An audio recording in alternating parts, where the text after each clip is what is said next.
Now, and this is very much a leading question from me, are Western values under threat from trying to accommodate multiculturalism and religion? Because a plane passenger who is understood to be a Turkish migrant living in Germany allegedly invoked Islam's Sharia law to avoid sitting next to a woman on a Turkish Airlines flight. A police spokesperson said, and I quote, "According to initial witness statements, the man invoked Sharia law and refused to sit next to a woman. Sharia law is the code for living that all Muslims should adhere to, including prayers, fasting and donations to the poor." But it doesn't stop there. When the flight attendant tried to approach the man, he reportedly slapped her in the face. Well, with me now is Pickthall House Chairman Mustafa Warsi. Mustafa, what do you make of this story? Hey, thank you so much for having me.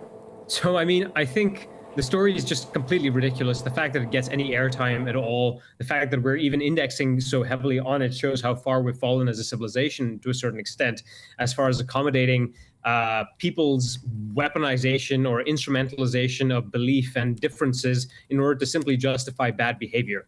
This is not really an Islamic issue, even though he might claim it is, and even though from the outside it might seem like this is the case, because neither Saudi Arabian Air, neither Qatar Air, Bahrain Air, Turkish Air, even Pakistan Air, none of these airlines gender segregate on flights at all. The holiest site in all of Islam in Mecca is not gender segregated, and at the end of the day, I think that it is up to us here in the West to remain rational, cool-headed, and to be clinical and principled when maintaining order and upholding justice, and that we can't allow people to get away with bad behavior simply by invoking, petty differences. It's something that's both deeply offensive to the sensibility and rationality and principle here in the West, but I would argue it's also deeply offensive to Muslims itself, because it is taking something, like deep religious principles that are meant to enlighten life and develop spiritual connection, and instead use it to simply justify, antisocial behavior. From the reports, it sounds like he'd hurt a bunch of the cabin crew and got into an altercation with another passenger. This is very bad. Yeah, it is very bad. But I also think it would be dangerous to look at this as merely an isolated incident. If you look at the UK at the moment, there are Sharia law councils. There is an anti-Muslim hostility definition or series of guidelines, which many people say will open up the door to two-tier justice in this country. Well, I should say the door's already been blown wide open, but open it up further to the special treatment of Muslims. Do you think there is a broader problem around two-tier treatment of particular religious groups, particularly the Muslim faith, in the United Kingdom and across continental Europe? So I think this is an interesting and fairly complicated question, because if you talk to most Muslims, they certainly don't feel like that's the case. So they feel like an oppressed minority. They have their various grievances, some of which are justified, some of which are totally not justified. And simultaneously, you have other non-Muslim groups that are by and large present in the community as a whole, the majority white population here in Britain. And they have their own grievances, again, some of which are justified and some of which are not justified. I don't think that it's appropriate to additionally start discriminating within the legal system on the basis of religious difference or religious identity or belief. I think that the law is the law, and it is plain and simple. If somebody contravenes the law, then they should be punished, and they should be punished in precisely the same way as anybody else should be punished. Sharia councils are a slightly distinct matter insofar as Mustafa, can I probe there, because the law is the law, but it's the interpretation of the law which has many people concerned. For example, there was that infamous case in recent years of a man who was, I believe, charged with inciting racial hatred for burning a Quran.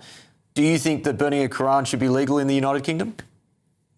Yeah, I do. I say this as a fairly orthodox Muslim, insofar as I believe that the same tolerances that are afforded to Muslims in order to be able to practice their faith and live their lives in peace, the fact that they can operate mosques peacefully, the same tolerance should be extended to people expressing all sorts of views. If somebody wants to make a drawing of the Prophet, the Holy Prophet, it's not something that I'm going to go out and praise and be very happy about, but that doesn't mean that I have to go out and start attacking them. The fact that somebody's feeling threatened and out and hiding in badly is a disgrace. It's really horrible. And the fact that the government bends over backwards in certain fashions in order to accommodate this only makes a mockery both of our liberal democracy as a whole and further heightens communal tensions, and precisely it results in the conversation we're having, which is an important one to have.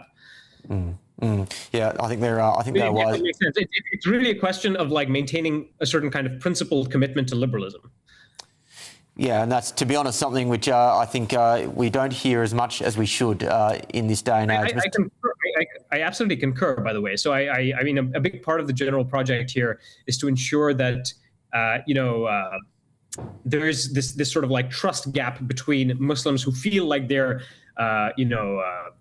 marginalized in whatever way, and then the white majority population who feel like they actually get special treatment, that this trust gap needs to ameliorate. Because largely speaking, in politics, people will weaponize whatever tools they have at their disposal in order to get ahead. And this is just like human nature. And so, when, the woke majority, or when liberal politics affords minority groups the ability to weaponize, their differences in order to be able to justify bad behavior, they will absolutely do that. Mustafa, thanks very much for your time. Makes sense. Thank you for your time.